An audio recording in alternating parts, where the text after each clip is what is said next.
Hey guys, welcome to my channel Sengupta's Creation. I'm Yona Sengupta, your host and your coach. We will be doing the question and answers of chapter number 10, Gravitation. So before we move on, let us quickly do a summary or a recap of this chapter, whatever we have learned. So first, gravitation is defined as the non-contact force of attraction between any two bodies in the universe. According to the universal law of gravitation, the attractive force between any two bodies in the universe is directly proportional to the product of their masses and inversely proportional to the square of distance between them. So mathematically, we can put it as F equals to G into M1 into M2 by D square. In here, G is called the universal gravitational law and it has its own value, which is 6.67 into 10 to the power minus 11 Newton meter square per kg square. And next, there are we have already learned, it is not given here, but we have learned about the Kepler's law of planetary motion, right? It has three planetary motion. First, the path of any planet in an orbit around the sun flows the or follows the shape of an ellipse with the sun at one of the foci. Number two, second Kepler's law is that an imaginary line from the sun to the planet sweeps out equal areas in equal intervals of time. And third law of Kepler's law of planetary motion is that whenever like the cube of the mean distance of a planet from the sun is directly proportional to the square of its orbital period. That means we can say here orbital period is t, for example. So r cube is directly proportional to 2t square. So r cube equals to k into t square. Here k is the Kepler constant. Okay. And r is the radius as mean distance of the planet from the sun. And t is the time period of the planet around the sun. So we come back again. It's k equals to r cube by t square. So this is the formula. Next, we'll move on to free fall. So whenever objects fall towards the earth under the earth's gravitational force alone, then such a motion is called free fall. So the acceleration with which an object falls towards the earth due to earth's gravitational pull is called acceleration due to gravity. So it is denoted by small g. So at the surface of the earth, small g is equals to uh, the universal gravitational constant, which is capital G into capital M by capital R square. So the SI unit of G is meter per second square and its value is 9.8 meter second square. Now you may ask me, how did we get this digit of 9.8 meter per second square? So we already have the formula of the universal gravitational constant, or capital G, that the formula is that capital G into mass by R square. So we know the mass of the uh, earth into the mass of the earth, and the radius of the earth, we know what is it, and the universal gravitational constant. So the thing will be, so G into M by R square. So it will be the universal gravitational constant into mass of the earth by radius of the R square. So when we do the mathematics part, then the answer comes as 9.8 meter per second square. Now there are equations of motions for free falling bodies also. We have learned about the equations of motion, the general equations of motion, like v equals to u plus at, then s equals to ut plus half at square, then v square equals to u square plus 2as. Similarly, there are equations of motion for free falling bodies too. So for the first one was v equals to u plus at. Here it will be v equals to u plus gt. Why? Because since a is acceleration is equals to g, acceleration due to gravity is small g, so it is v equals to u plus gt. Second one is s equals to ut plus half at square. uh, for the free falling body, it will be h equals to ut plus half gt square. The third one will be, the general equation of motion is v square equals to u square plus 2as.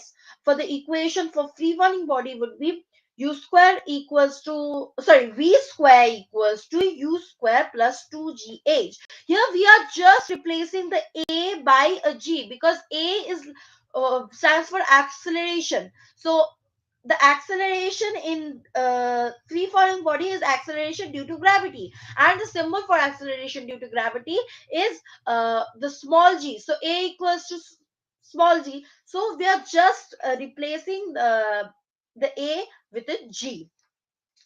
Okay. Here we have already told that h is actually the height from which the object falls, and t is the time of the fall, u is the initial velocity, and v is the final velocity when the body accelerates at g. So the total amount of matter contained in a object is called its mass, and the SI unit of mass is kilogram or kg. And it is a scalar quantity. So the weight of an object is the force which with which it is attracted towards the earth. That is weight of an object, which is w equals to mg. So the SI unit of weight is newton, and it is a vector quantity. So weight of an object on the moon is 1/6 of its weight on the earth. Now, thrust is the force acting on an object perpendicular to its surface, right? To its surface, and the SI unit of thrust is Newton, and thrust is a vector quantity. Similarly, pressure is the force acting perpendicularly on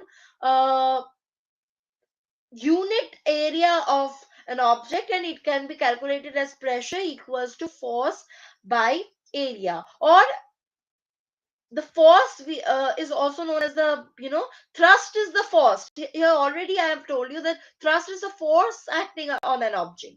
So we can determine it as pressure equals to thrust by area. So the SI unit of pressure is Newton per meter square or Pascal, and pressure is a scalar quantity. Now all the liquids and gases are called fluids. Okay, so buoyant force is an upward force which acts on an object when it is immersed in a liquid, and it is also called upthrust. Now, the factors which are affecting the buoyant force is the density of the fluid and the volume of the object immersed in the liquid. And if the buoyant force, exerted by the liquid is, very less than the weight of the object, then the object will sink in the liquid. If the buoyant force is equal to the weight of the object will float in the liquid. So if the buoyant force is more than the weight of the object, then the object will rise in the liquid and then float. So the density of an object is defined as mass per unit volume, which is the density equals to mass of the substance by volume of the substance. The SI unit of density is kilogram per meter cube, and it is a scalar quantity. Next we come to Archimedes principle. So according to Archimedes' principle, when an object is fully or partially immersed in a liquid, it experiences a buoyant force or upthrust which is equal to the weight of liquid displaced by the object. And the relative density of a substance is the ratio of its density to that of water. That is, relative density of a substance is equals to density of the substance by density of the water. Now you need to remember this, that relative density has no unit. Why? Because the relative density is a ratio of similar quantities, so it has no unit. And the relative density of a substance is found accurately by using Archimedes principle. Okay, so we have already done a recap of it. Now let's quickly move in the text questions. We will be doing the exercise questions, but before that, we will be going to do the in-text questions too. Uh, so first in-text question, wait a minute, 154 page number. Okay, so here we have got an in-text question. I'll write it down here.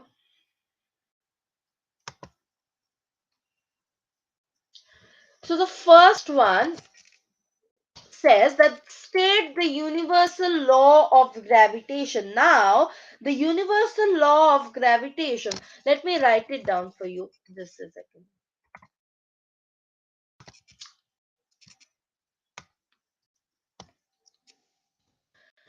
So, the universal law of, what does it state?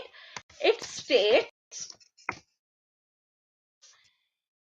that the force of attraction between any two objects is directly proportional to the product of their masses, and is inversely proportional to the square of the distance between them.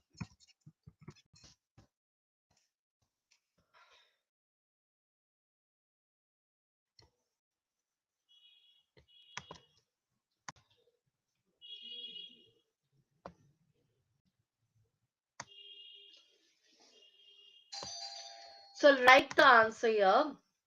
It's just, I'll write, it states that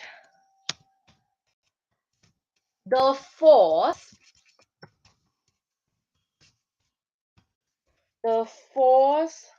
of attraction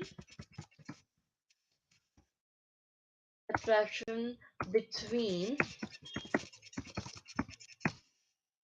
any two objects is directly proportional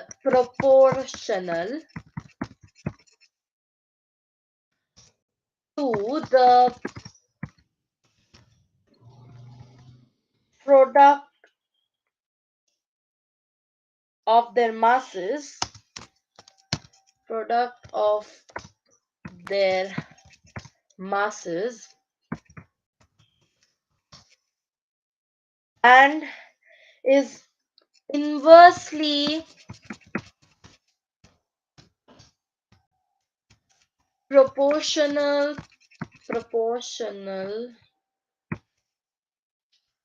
to the square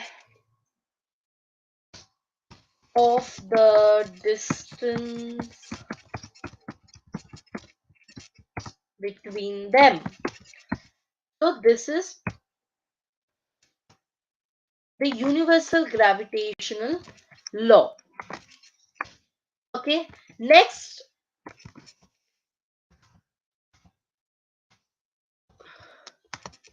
we'll write number 2. What is number 2?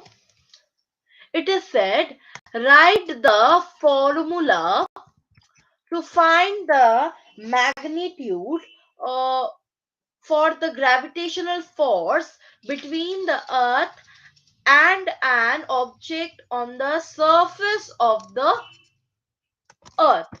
So let's see. So let's give it to us just a second.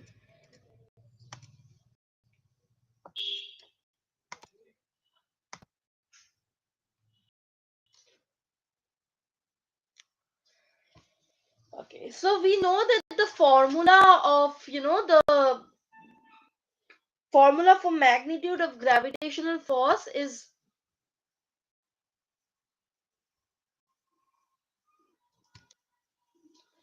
this. So I'll write it down here. Oh my god.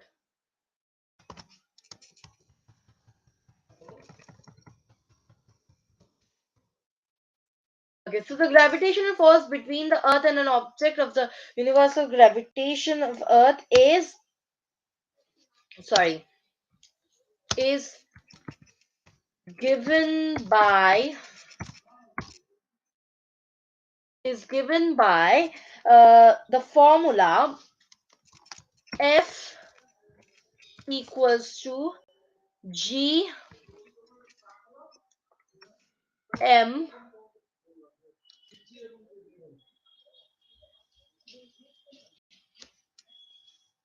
G into M into small m by R square. So here G is the gravitational constant, universal gravitational constant, and M is the mass of the Earth. So we can say big M is the mass of the Earth, and sorry, it is the R, and R is the distance between the two bodies. So this is what we mean by this. Okay, so the gravitational constant which I was talking about is 6.67 into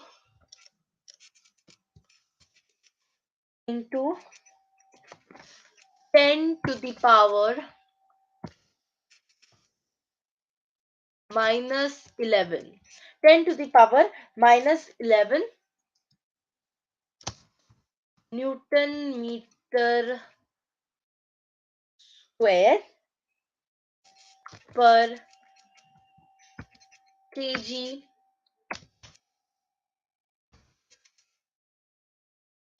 square. Okay, so this is the answer.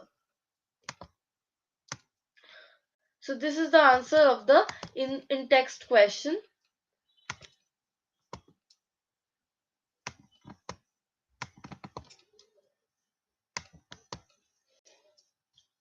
Okay. Next, we will be moving on to the next question, which is in page number 136.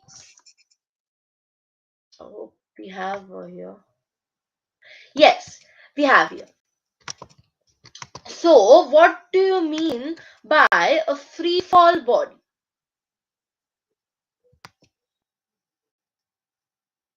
What do we mean by a free fall body? Can anyone answer me this question?